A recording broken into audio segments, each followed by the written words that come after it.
आइए आज मैं आपको व्यंजन वर्ण किसे कहते हैं और उसके कितने भेद हैं उसकी व्याख्या करूंगा, जो क्लास 6 to 8 के बच्चों के लिए, छात्रों के लिए बहुत ही उपयोगी साबित होगा। व्यंजन वर्ण ये वो वर्ण है जिनका उच्चारण स्वर वर्ण की सहायता से किया जाता है, यानी इनका उच्चारण स्वतंत्र रूप से करना मुश्किल है, यानी नहीं हो सकता है। तो इसके लिए स्वर वर्ण का सहयोग आवश्यक है। और व्यंजन वर्णों के उच्चारण में जो हमारी प्राण वायु है, यानी जो फेफड़ों से वायु निकलती है, जब हम कोई चीज़ बोलते हैं, कोई ध्वनि निकालते हैं, तो हमारे जो मुख है उसके विभिन्न अंगों में, विभिन्न भागों से वो टकराती हुई बाहर आती है, या स्पर्श करती हुई, टकराती हुई और अवरोध है, रुकती हुई बाहर निकलती है, और जिसके कारण से अलग अलग तरह के ध्वनियाँ निकलती हैं, जिन्हें हम वर्णों का रूप दे करके व्यंजन वर्ण कहते हैं। तो इसके आधार पर हमारे 3 भेद हैं मूल रूप से। पहले स्पर्श व्यंजन, अंतस्थ व्यंजन और ऊष्म व्यंजन। स्पर्श व्यंजन, अंतस्थ और ऊष्म, ये 3 भेद व्यंजन वर्ण के किए गए हैं। अब हम देखते हैं स्पर्श व्यंजन क्या है। तो जो हमारी प्राणवायु फेफड़ों से आ रही है, जैसे जब हम बोलते हैं तो अंदर से जो वायु निकलती है, तो उच्चारण के समय जो वायु मुख के विभिन्न भागों से को स्पर्श करती हुई, यानी उन अंगों में, जैसे कंठ है, या आपका कंठ है, ऊपरी जबड़े में जो बीच का गड्ढा है वो मूर्धा कहलाता है। दांत जहाँ ऊपर के लगे हुए हैं उससे थोड़ा सा पहले का जो तालु कहलाता है। दांत हैं। तो ये अलग अलग जो अंग के मुख के भाग हैं, वहाँ वायु का अवरोध होता है और स्पर्श करती हुई वो वायु बाहर निकलती है। तो ये जो स्पर्श करती हुई जो बाहर निकलती है उन्हें स्पर्श व्यंजन कहलाते हैं, स्पर्शी व्यंजन। और इन अलग अलग अंगों को जो स्पर्श करते हुए बाहर आती है, उसके आधार पर इसके 5 वर्ग बनाए गए हैं, और प्रत्येक वर्ग में 5 वर्ण हैं। 5 वर्ण हैं और 5 वर्ग हैं। तो इस तरह से ये 25 वर्ण हैं, और इनके उच्चारण स्थान, यानी जहाँ वायु टकराती है, उसके आधार पर इसके जो 5 भेद किए गए हैं। तो प्रत्येक में 5 वर्ण हैं, 5 व्यंजन हैं। तो इन्हें वर्गीय व्यंजन भी कहलाया जाता है, क्योंकि वर्ग और वर्ग से बन गया वर्गीय व्यंजन। इन्हें वर्गीय व्यंजन भी कहा जाता है। तो इनका जो 5 वर्ग किस आधार पर बने, अब हम देखते हैं। कंठ वर्ण, जो हमारा ये गला है, जब आप इन वर्णों का उच्चारण करेंगे, का, ख, ग, घ, अंग, तो आप देखेंगे कि कंठ का उच्चारण करेंगे तो जो प्राणवायु बाहर निकल रही है, यानी जो हवा फेफड़ों से आ रही है, वो गले में, कंठ में अवरोध पैदा है, रुकती है। अगर आप थोड़ा सा अभ्यास करेंगे तो आपको भी महसूस हो जाएगा कि कंठ में वायु का अवरोध यानी रुकावट हो रही है। तो वो कंठ के जो भाग हैं उसको स्पर्श करते हुए वायु बाहर निकलती है, ये कंठ वर्ण कहलाते हैं। तो पहला वर्ग हो गया कंठ वर्ण। कंठ वर्ग कभी पुस्तकों में कभी कभी वर्ग के पहले वर्ण के आधार पर भी वर्ग का नाम है, जैसे का वर्ग। तो इसी तरह से हो जाएगा चा वर्ग, टा वर्ग, ता वर्ग और पा वर्ग। तो आप इस तरह से भी याद कर सकते हैं इसे। और अन्यथा उच्चारण स्थान, उच्चारण का जो भाग है जहाँ स्पर्श करती है वायु, उसके आधार पर याद करेंगे तो आपको एक साथ दोनों चीजें याद हो जाएंगी, वर्ग का भी नाम और उच्चारण स्थान का भी। तो ये कंठ वर्ण है, का, ख, ग, घ, अंग। दूसरा है वर्ग चा वर्ग। चा वर्ग का उच्चारण स्थान क्या है? तालु। इसमें वायु का स्पर्श कहाँ होता है? तालु के भाग में, यानी दांत, ऊपरी जबड़े में, दांत से थोड़ा ऊपर की ओर, और मध्य में मूर्धा है। तो ये मूर्धा और दंत के मध्य का भाग है तालु। तो यहाँ आप देखेंगे जो चा, छ, जा, झा, इया, आपकी जीभ का जो ऊपरी हिस्सा है वो ऊपर की ओर उठ करके और तालु से चिपकता है हल्का सा, जहाँ वायु में अवरोध पैदा होता है और इन वर्णों का उच्चारण होता है। चा, छ, जा, झा, इया। मूर्धा, मूर्धा जबड़े का जो ऊपरी हिस्सा है और बीच में जो गड्ढा नुमा भाग है वो मूर्धा कहलाता है। तो वहाँ उच्चारण स्थान किसका है? टा वर्ग का। टा, आप देखेंगे कि जीभ का अग्र भाग, अगला भाग ऊपर उठ करके और मूर्धा पर स्पर्श करता है, वहाँ टच करता है, और इसके बाद वो खुलता है। तो टा, ठा, डा, ढा, णा। इसके साथ ही 2 वर्ण और हैं इनके। कौन है? इनके 2 वर्ग और हैं जो हम डा गुड़िया में जब प्रयोग करते हैं या गढ़ में प्रयोग करते हैं जहाँ पर इनका ये बिंदु रखा गया है, तो ये भी इनको जोड़ा जाने लगा है। तो इस तरह से इन्हें 27 भी माना गया है, लेकिन वर्गीय व्यंजन कुल 25 ही हैं। तो ये भी आप ध्यान रखेंगे, जो ये अतिरिक्त हैं 2। दंत वर्ण अगला है तावर्ग। तावर्ग का उच्चारण स्थान है दंत, दांत। इसमें जीभ का जो अग्रभाग है वो ऊपरी जबड़े के दांत के पास स्पर्श करता है, इसलिए इन्हें दंत वर्ण कहा जाता है। ता, ता, था, दा, धा, ना, ये दंत वर्ण है। फिर 5वां है ओष्ठ। ओठ, जो हमारे ओंठ हैं, दोनों ओंठ, मुख के जो ओंठ हैं, जब प्राणवायु बाहर आती है तो ओंठ दोनों बंद हो जाते हैं, स्पर्श करते हैं यानी टच करते हैं, वायु का अवरोध यानी रुकावट होती है और वहां से फिर स्पर्श करते हुए वायु बाहर आती है। पा, पा, फा, बा, भा, मा। तो आप देखते हैं कि हमारे ओंठ दोनों टच कर रहे हैं फिर खुलते हैं, तो ये ओष्ठ वर्ण कहलाते हैं। पा, फा, बा, भा और मा। तो ये स्पर्शी व्यंजन है जिन्हें 5 वर्गों में बांटा गया है और प्रत्येक वर्ग अपने उच्चारण स्थान के आधार पर उनका वर्ग का नामकरण है। वर्ग के पहले अक्षर से भी इस वर्ग को आप पहचान सकते हैं। तो ये आपके स्पर्शी व्यंजन हैं। और अगले हैं अंतस्थ व्यंजन। अंतस्थ व्यंजन स्वर वर्ण और व्यंजन वर्णों के मध्य उच्चारण किया जाता है, अर्थात इसमें जो प्राणवायु निकलती है तो स्वर वर्णों के उच्चारण में बहुत ही कम अवरोध होता है, यानी उसमें वायु बिना किसी अवरोध के बाहर आती है। और व्यंजन वर्णों में अवरोध होता है यानी रुकावट होती है और वहां से स्पर्श करते हुए वायु बाहर आती है।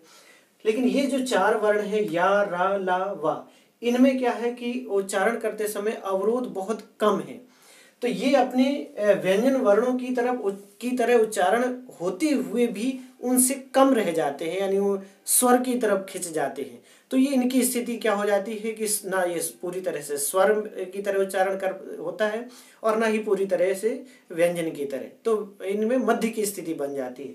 इसलिए इन्हें अंत्यस्थ कहा गया है कि यानी ये मध्य की स्थिति में उच्चारण होता है, क्योंकि वायु का अवरोध क्या है, इसमें कम है। अवरोध आप समझ जाइए, रुकावट, क्योंकि अंगों में रुकावट होती है, वहां से स्पर्श करते हुए निकलते हैं वर्ण, इसलिए इनमें कम अवरोध है, इसलिए अंतस्थ व्यंजन।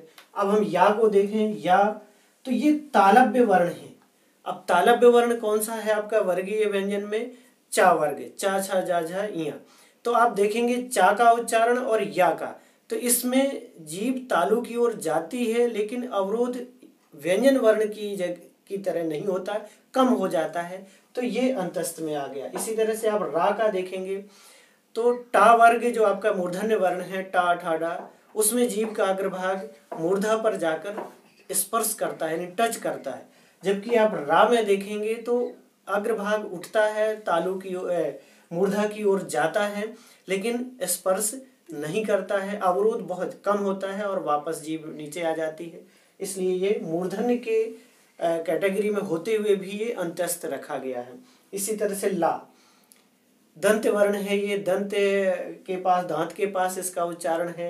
वा का ओष्ठ की तरह उच्चारण है, पावर्ग की तरह, लेकिन पावर्ग में के जो 5 व्यंजन है उसमें ओठ का स्पर्श होता है, टच होता है, लेकिन वा में ओठ टच करने की आकृति बनाते हैं लेकिन स्पर्श नहीं करते हैं, इसलिए इन्हें इन 4 वर्णों को अंत्यस्थ की कैटेगरी में रखा गया है। अब हम देखते हैं ऊष्म व्यंजन।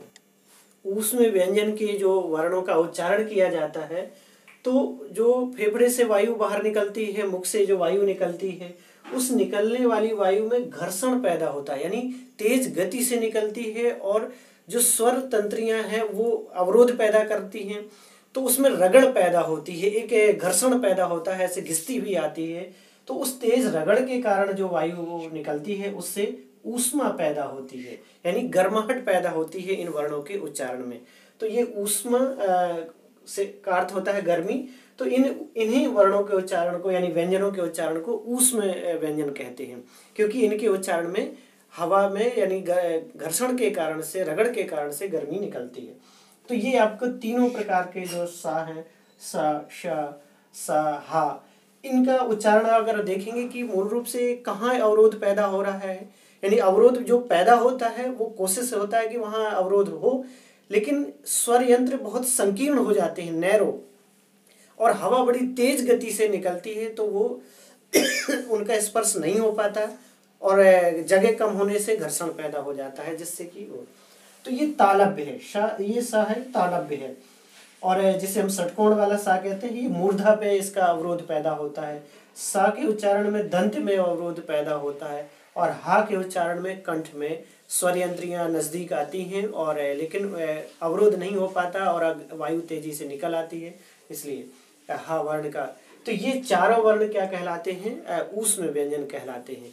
तो आप अगर अभी देखेंगे कि कितने वर्ण हो गए आपके व्यंजन वर्ण में, तो स्पर्श व्यंजन में आपने देखा था कि 5 वर्ग हैं और प्रत्येक वर्ग में 5-5 हैं, तो ये 25 व्यंजन है, स्पर्श व्यंजन है। 4 या, रा, लावा, ये 4 आपके अंतस्थ व्यंजन थे और 4 ऊष्म व्यंजन हैं। तो इस तरह से अगर आप देखेंगे तो ये 25 हो गए, ये 4 हैं, ये 4 हैं, तो आपको कितने हो गए? 5 4 9, 4 13 और 2 1 3, 33। फिर आपने देखा था कि यहाँ पर 2 व्यंजन और थे जो बढ़ाए गए हैं। कौन से? ये जिसमें आप कोई गुड़िया शब्द है या गढ़ शब्द है जिसका उच्चारण करते हैं, तो ये, तो इस तरह से यहाँ अगर हम 2 जोड़ते हैं, कई पुस्तकों में इस तरह से आ जाता है ये 35। अब आप 35 व्यंजन वर्ण हो गए। आप देखते हैं व्यंजन वर्णमाला में संयुक्त वर्ण भी होते हैं अलग से, जो 2 व्यंजनों को मिलाकर के बनाए जाते हैं, जिनकी संख्या 4 है। मैं आपको इसी वीडियो में उसके बारे में भी अलग से बता देता हूँ। संयुक्त व्यंजन, ये उच्चारण स्थान के आधार पर जो आपके स्पर्श, अंतस्थ और 3 ऊष्म 3 भेद थे, उससे अलग है संयुक्त व्यंजन। लेकिन हम हिंदी वर्णमाला में जब पढ़ते हैं तो इन व्यंजनों को श, त्रा, ज्ञा, स्रा, ये हम एक साथ ही पढ़ते हैं, इसलिए आपको इस वीडियो में जानना जरूरी है। 2 व्यंजनों के योग से बनते हैं और आप देखेंगे कि कौन किससे बना है। जो क्षत्रिय वाला ये जो छ है, का स्वर रहित, ये जो हलंत, ये लाइन, तिरछी लाइन है, इसको हल बोलते हैं। हल अंत, हल से अंत होने वाला वर्ण, व्यंजन वर्ण। इसका अर्थ होता है कि ये इस व्यंजन में स्वर शामिल नहीं है, यानी स्वर के साथ नहीं है, स्वर रहित ये व्यंजन वर्ण है। मूल रूप से शुद्ध व्यंजन इसी यही होता है जिसमें स्वर नहीं होता, लेकिन स्वर रहित व्यंजन का उच्चारण स्वतंत्र रूप से किया जाना संभव नहीं है, इसलिए उसको स्वर दिया जाता है। यहाँ कैसे होगा? क्योंकि इसके बाद जो जुड़ा हुआ है, जो प्लस में है, वो स्वर सहित व्यंजन है, यानी इसका जो दूसरा व्यंजन है वो मूर्धन्य सा है, जो शाह है वो इसके साथ है, तो दोनों मिलकर के ये बनता है छा। इसी तरह से त्रा है, ता, तो इसमें पहला वर्ण क्या है? पहला व्यंजन है स्वर रहित ता और दूसरा है रा, दोनों मिलकर के त्रा। ज्ञा है, तो इसमें है पहला व्यंजन स्वर रहित जा और 5वां वर्ण यानी चा वर्ग का 5वां वर्ण जो है इया, तो जा और इया मिलकर के ज्ञा बनता है। इसी तरह से स्रा, श्रीमान में जो आप प्रयोग करते हैं, तो ये तालव्य सा और रा के प्रयोग जोड़ से बनता है, ये स्वर रहित होता है। तो ये आपके 4 वर्ण हैं जो संयुक्त वर्ण कहलाते हैं। वैसे मैंने आपको बताया कि शुद्ध जो व्यंजन है वो 33 ही है, लेकिन आजकल आपकी बहुत सी बुक्स में, ग्रामर की बुक या गाइड में दिया रहता है, संख्या उनकी ज़्यादा रहती है, तो मैं बताना चाहता हूँ कि कैसे आप उसको समझेंगे। तो ये 2 आप समझ ही गए हैं कि ये 2 यहाँ कैसे ऐड हुए। अब इसी में अगर संयुक्त व्यंजन को जोड़ लें तो आपको यहाँ कितने हो जाएंगे? 39, अगर इन 4 व्यंजनों को भी जोड़ते हैं। तो इस तरह से ये 39 व्यंजन वर्ण हो गए। स्वर व्यंजन आपको पहले से पता है कि 11 होते हैं। तो इस तरह से ये संख्या है। और कुछ आगत वर्ण भी हैं, वो भी जोड़े जाते हैं, तो संख्या बढ़ जाती है। तो मुझे उम्मीद है कि आप आज व्यंजन वर्ण आपने इस वीडियो में बहुत अच्छे से समझ लिए होंगे। यदि समझ में आता है तो आप वीडियो अपने मित्रों को, अपने साथियों को शेयर अवश्य करें।